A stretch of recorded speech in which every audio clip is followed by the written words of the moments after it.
ஒன்றை கற்கும்போது நீங்கள் மாணவன், ஆன்மீகத்தில் சாதகன். கற்கும் நிலை சாதனை.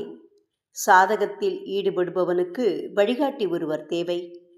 இவரே குரு என்பவர். இவர் மூலம் வழிமுறைகளை அறிந்து அவர் காட்டிய வழியில் முனைப்புடன் உபாசனை செய்ய வேண்டும். இடைவிடாமல் குரு போதிப்பதை பின்பற்றுதலே உபாசனை. இந்த காலகட்டத்தில் சாதகனுக்கு சாஸ்திர ஞானமும் தேவை.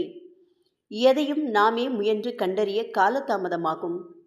இதே வழியில் சென்றவரின் அனுபவங்களை கை கொண்டு தொடர்ந்து முயற்சிக்கும்போது மனதிலிருந்து ஒரு குரல், இதை செய், நீ அதை செய்யாதே, இப்படி செல், இது சரி, இது தவறு என அது உணர்த்தி கொண்டிருக்கும். இந்த நிலையை இரண்டாக பிரிக்கலாம்.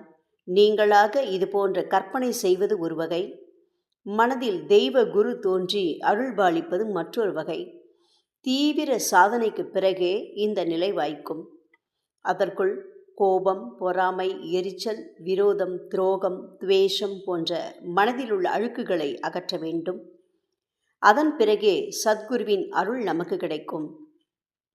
இதற்காக மனித குருவை விலக்க தேவையில்லை. முதல் வகுப்பிலிருந்து அடுத்த வகுப்புக்கு போகும்போது முதல் வகுப்பு ஆசிரியரை விலக்கி வைப்பதில்லை. அடுத்த கட்டத்திற்கு போய் விடுகிறோம்.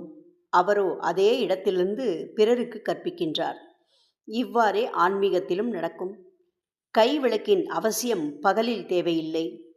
சூரிய ஒளி ஞான குரு, விளக்கு என்பது சாதாரண குரு.